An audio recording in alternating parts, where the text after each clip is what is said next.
Hello, everybody. Welcome to the GalsCast. This is Cassie and I'm a Nash.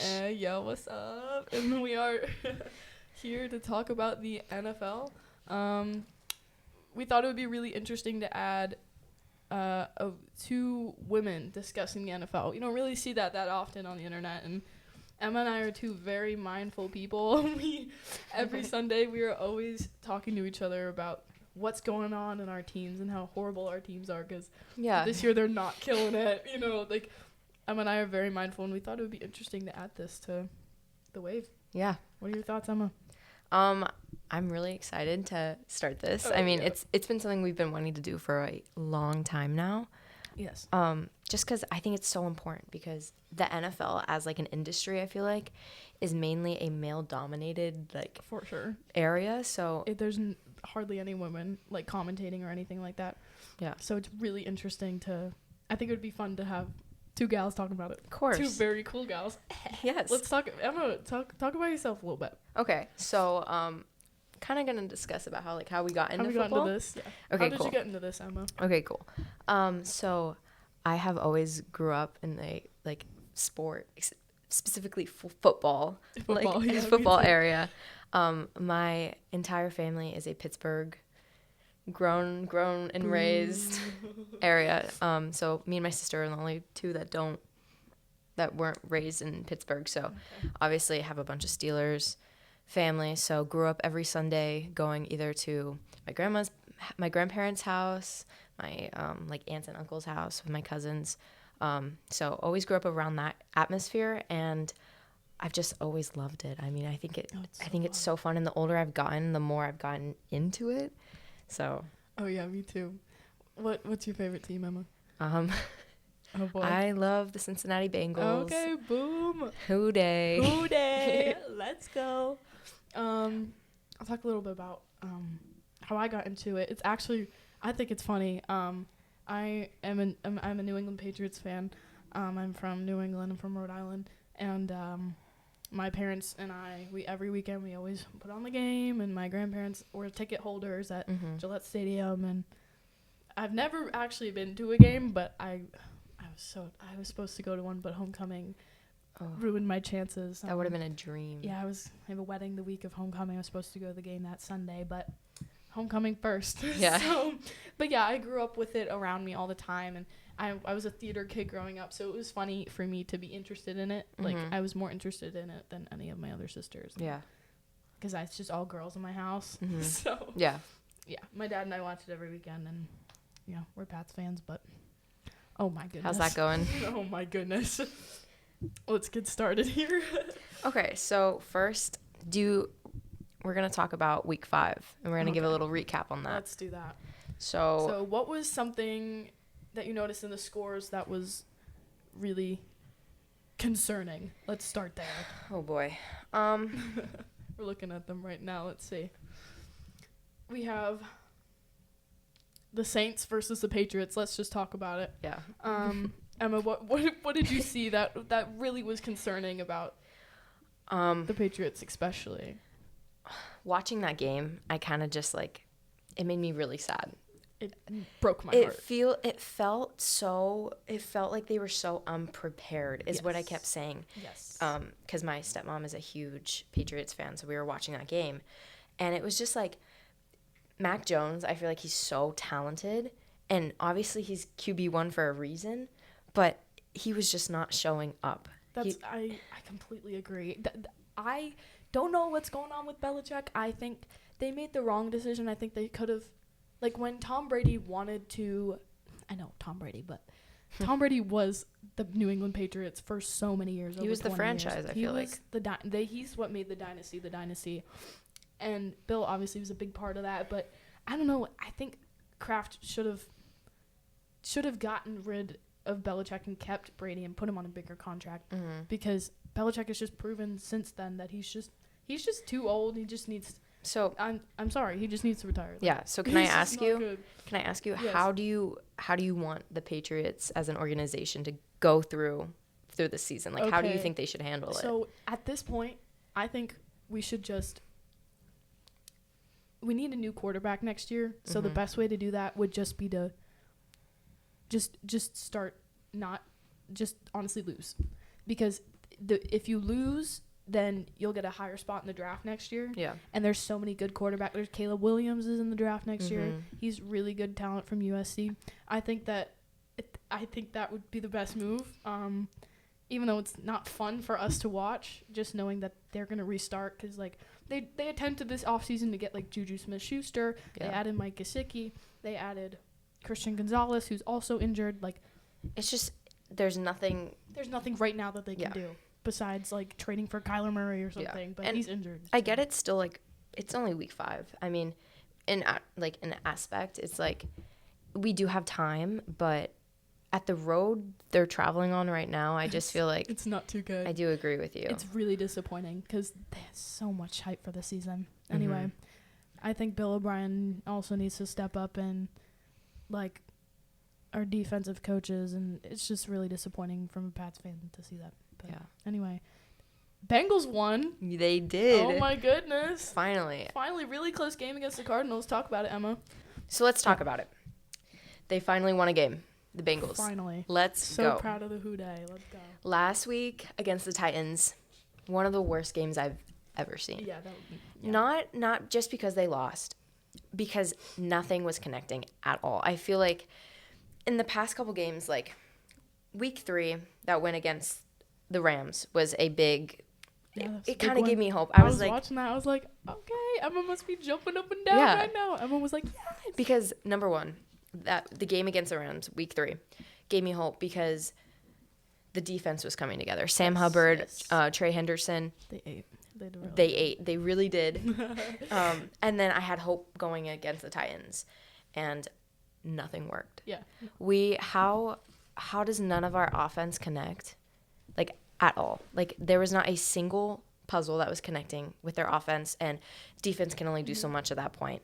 And I think that was a lot with Joe's injury. I was gonna ask how has that affected the team? Do you think it's affected the team's like morale overall, or? I mean, I think Joe's gonna do whatever he can to like better the team, and I think personally, he should have sat out week 4 just because that was a total wipeout. Of a game, exactly. So I thought that he maybe should have stayed out, but coming into week 5, I honestly didn't have high hopes at all. I was hoping, Joe had said in a previous like interview right before the game that he felt better and he was willing to he did feel the best he's ever felt. So 34-20. Let's go Bengals. Let's go Bengals. Defense connected really well. Offensive line connected very well. Jamar had 3 touchdowns. It was his first touchdown of the season.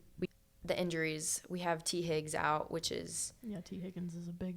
And they put in Irvin to replace that. And Irvin played actually a pretty good game. He had like 7 catches in that game. That's good. And the whole like Jamar and T, like, because T hasn't renewed his contract yet, so they're I don't know what the Bengals is doing with that. I don't know what that either. But it was nice to see that even with T out because of that rib injury. Oh yeah.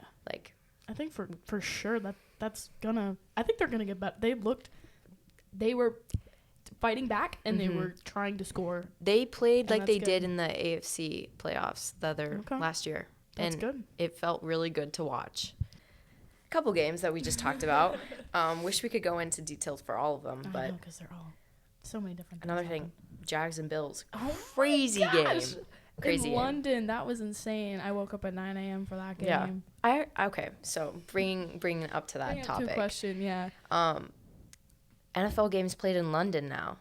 How do we feel about it? What are your like opinions on it? Do you think it's like worth it? Do you think more people are intrigued by waking up at 9 a.m. to watch a football game? In my opinion, football all day. From 9 a.m. till 8, like 10:30. That's amazing. And I think it's great for the NFL to have a bigger audience, especially in London. I think it brings more people in, but because it's like a U.S.-based thing. But I think it's amazing. I mean, I feel bad for the people in like California waking up at 7 a.m. Yeah, that was... Whenever I hear the 9 a.m. games, I'm like, really? Like, I agree with you with, like, the more exposure. I think that's great. It's because amazing. You can so be on the other side of the world and still be in touch and be with like, I'm going to go to an NFL game. I'm going to go. So it's like, I think that's really good for the NFL. But do we need it? Do we need it? No, I don't know. I don't think so. I mean, they're starting games in Germany this year, London. I don't know anywhere else. Probably other places, but yeah. I know the Patriots are playing the Colts in Germany. Yeah. I think it's great, but it also messes up the players. It's like that's what I was gonna say. Yeah, they have to travel there, and they have to adjust to the time zone, and they have to get up at a certain time. And I don't know. I think it does affect their play. Personally, I do think it does affect how they play. Well, the Ravens play the Titans next week. Oh. I think in London. It's a 9:30 a.m. game. Ooh, like, that's gonna be a good game. Lamar. Last night they were saying that the Ravens lost to the Steelers last night, which was a huge game. Let me just tell you, huge game. It's always such a strong rivalry. Yeah, it's always such a strange like dynamic that they have. Because if you would have told me, I would have been like, the Ravens are gonna win. Oh, for sure. Ravens went over Bengals. Like, oh yeah, of course. Oh yeah. But what they were saying is that they lost the game last night and they're leaving on the plane today, which is it's October 9th. Oh boy. If they're not, they're like getting ready to board a plane right now to go to the game for next week. Oh boy. Which I think is kind of crazy. Like that's a lot. It's a lot on the team, so I would love to hear. Kind of, well, that's not really related, but I have a question. Like, do you think? So you notice that these teams have games on like Sunday night, and then sometimes they have games on like Thursday night. Yeah. Do you think that affects their like overall preparedness and like their play? Like, I'm curious as to. Yeah, of course. I mean, how are you gonna? It's just like the training. You're gonna only have like 4 days compared to like what, 5 or 6? 5 or 6 days, and it does affect their play. I 100% agree. It really does, and I think that they should just have Sunday night games and Monday night games, in my opinion. Yeah. Week 6. Okay. Let's go. Thursday night game is Broncos versus Chiefs. That's going to be... Yes, it is. Division game. Broncos are 1-4. Chiefs are 4-1. I think that's going to be a dub on the Chiefs' part, but hopefully maybe Taylor Swift. Yeah. Taylor Swift, everybody. Taylor Swift, everybody. We are also two gals that love Taylor Swift. So I'm gonna talk about this and like how it's affecting everything. Oh my gosh. How is she like affecting? Oh my NFL gosh. right now? Yeah. So This is amazing. I love that we brought this up. I love it. So Taylor Swift, if you don't know, Taylor Swift and Travis Kelce, part of the Chiefs, they haven't really confirmed it, but they've been together. She showed up to the Chiefs game Sat with Donna Kelce. in Kansas City, and then she went to the Chiefs first. Yeah. And then she brought Blake Lively, Ryan Reynolds to the Jets and Chiefs game, which was... She might have been. She probably was. But I think it's so crazy because you have now as a teenage girl, you kind of look at it and you're like, there's football and there's Taylor Swift. Yes. Taylor Swift is the music industry, and at the moment, it's crazy. The Eras Tour has gone so far and reached so many achievements that no one else has reached. So she's such a big person in society right now, I feel like, and everyone's talking about her. Rates and statistics of like NFL viewers, and his jersey sales have gone up. Do you think that NFL is overdoing it a little bit, or what are your thoughts on that? I think it's helping.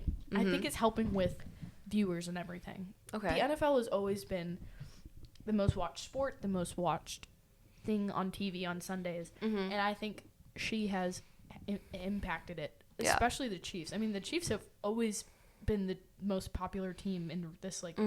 Especially the last couple years. Past few years since they've won the Super Bowl in 2019. So I think that it's just helped a lot, especially with Travis and his personal game. I think it's given him a lot more chances to feel more confident on that field.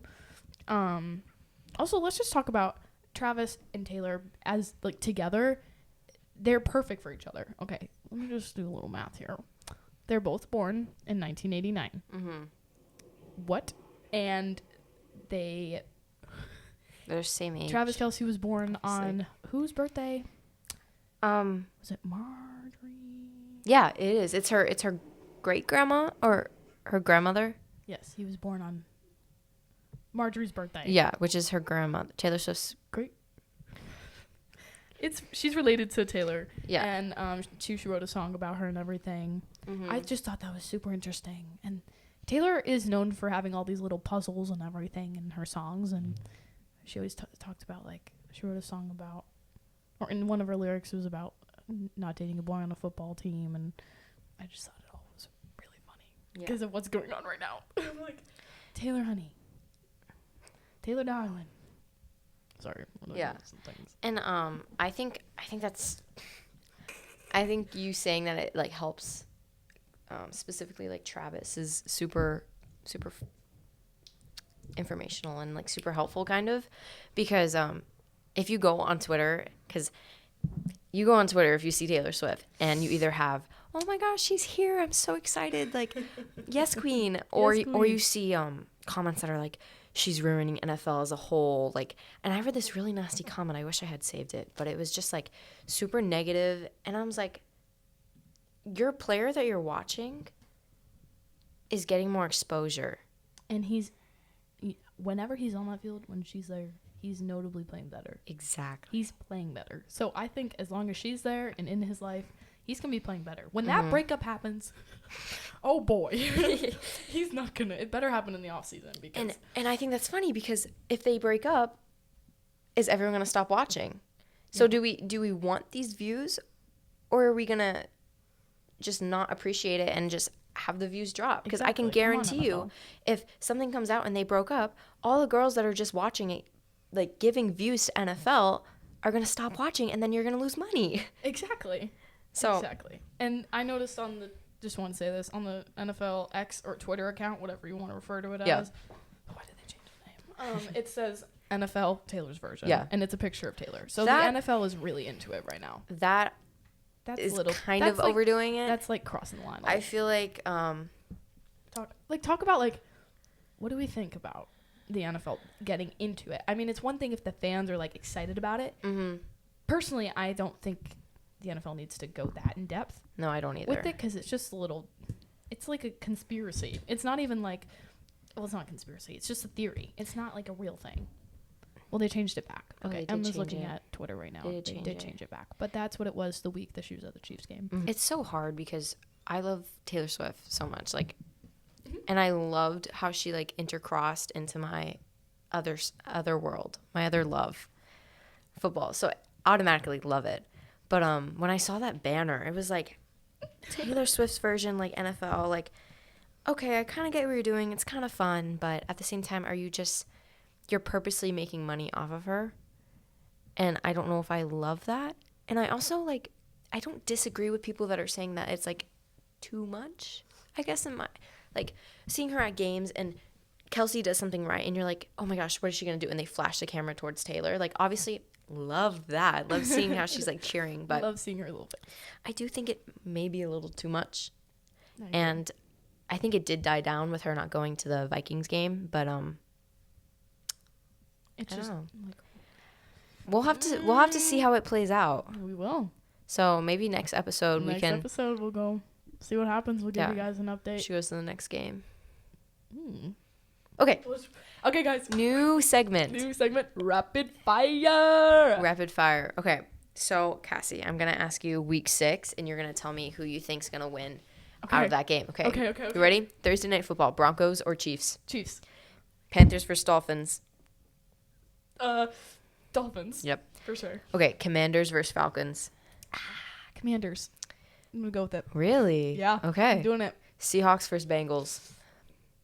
I'm sorry, Seahawks. Okay. I'm sorry. Valid. Geno Smith. 49ers and Browns. 49ers. Duh. Lions versus Bucks. I'm going Lions. I'm going Lions too. Good. Eagles versus Jets. I'm gonna go Eagles. Okay, so that was our week 5 recap of the NFL and what we liked, what we didn't like, how we feel about certain coaching dynamics, all that stuff. So certain teams and how they're doing, and did some rapid fire questions, and yeah. All right, let's go Rays. Let's go Rays. It's a great day to be a Ray. Let's go. Woo.